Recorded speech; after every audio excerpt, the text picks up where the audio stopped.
Guys, we could have breaking news from PlayStation because apparently Sony is in talks to buy the Kadokawa Corporation. Now, why should you care? Because Kadokawa owns FromSoftware, the masterminds behind Elden Ring, Dark Souls, and many more iconic games. Let's explore what this could be for you guys, for us gamers, and let's get hyped up. This could be absolutely massive. Let's get into it. Please do like, subscribe, click the bell icon. Let's go. Let's go.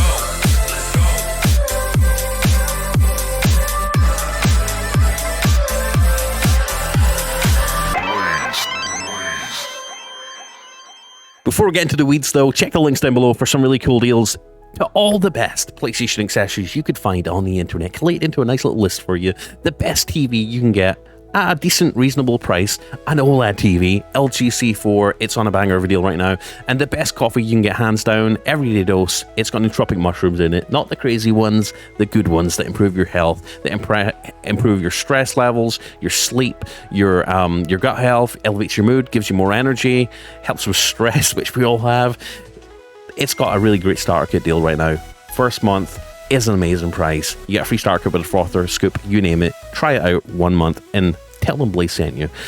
Check the link down below in the video description. So about this deal, let's talk about scale, right? FromSoftware isn't just any game studio, right? They've crafted some of the most critically acclaimed and beloved games over the last decade. Their games are known for their challenging gameplay, intricate lore, and, to be honest, unique atmosphere, right? And if Sony acquires Kadokawa, which has a portfolio extended not just beyond, not just Elden Ring, but beyond gaming into anime, manga, even films. And it's not just about Elden Ring. This move could potentially give Sony control over an absolutely massive library of intellectual property. But let's focus on gaming for now, right? So FromSoftware's future, Sony's acquisition can mean more resources for FromSoftware. Imagine if the next Dark Souls or a new IP with even bigger worlds, thanks to Sony's financial backing.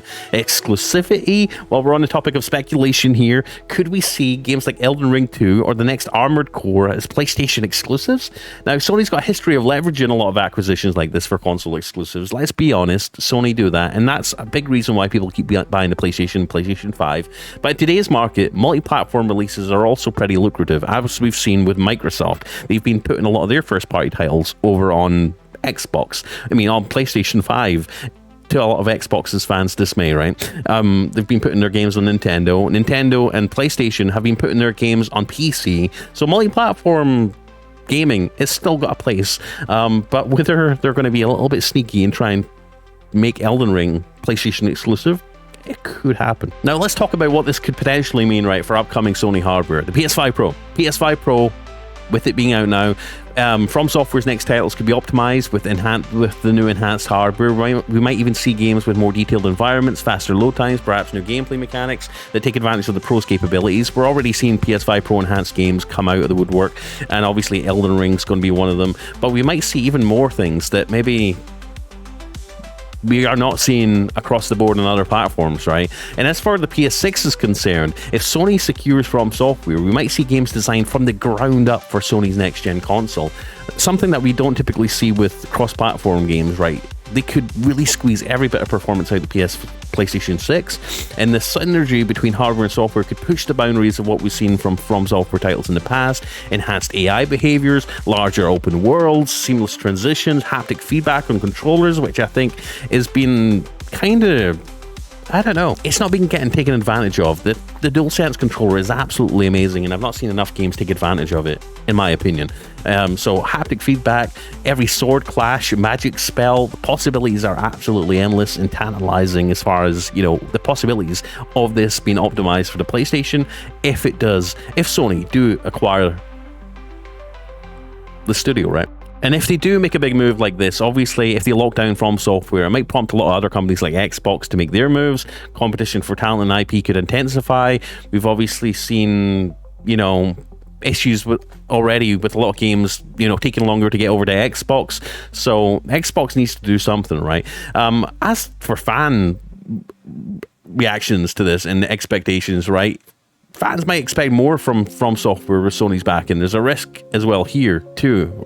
With more money, it might mean higher expectations, potentially altering the studio's creative process. We don't want Sony sticking their head in a little bit, too much and telling the studio to do this, do that. It could hurt From Software in the long run. I don't know. It's a double-edged sword, right? A lot of people celebrate the potential for the games to be better, but others fear the loss of the studio's independence or worry about exclusivity. We've obviously seen what happened to Bungie with PlayStation providing that much financial backing. We've started to see that hit Bungie in a lot of different ways as far as layoffs are concerned, right? The last thing we want is to see Sony buy FromSoftware or the head, the company that owns FromSoftware, and then start making layoffs across the board and getting too involved with them. They really need to let these studios do what they want to do and be independent, right? Just give them more resources. But ultimately, what does it mean in the long run? Well, if the acquisition does go through, if Sony's portfolio does become an even more formidable force in gaming, besides the already crazy list of exclusives they have, we might be on the cusp of a new era from FromSoftware games, potentially tailored for Sony consoles. But remember, as Uncle, what's his name from Spider-Man did say, with great power comes great responsibility. Sony would need to ensure that the spirit of FromSoftware's games remains intact while leveraging their new resources, right? We don't want to see Sony just ruin FromSoftware and have too much control over their games. So either way, keep your eyes on this channel, hit like, hit subscribe, click the bell icon for more news and updates on this, as well as more updates on gaming and tech in general, right? Let's hope for epic games that push both technology and creativity to new heights. Let's just hope for better games in general, and let's hope that these big companies just don't ruin the franchises that we love, especially something as close to everyone's heart as Elden Ring. Anyways, like, subscribe, click the bell icon. I really appreciate you. Stay tuned for more news, and let's get hyped up for what this could mean for PlayStation. Are you excited? Are you happy? Do you think PlayStation should buy FromSoftware or the head company above FromSoftware? And what do you think it could mean for PlayStation? Let me know in the comment section down below, as you always do. I love reading your comments. Anyways, peace out. Love you. I'll see you in the next one. I'm Blaze2K. Like, subscribe, click the bell icon. Please. Bye.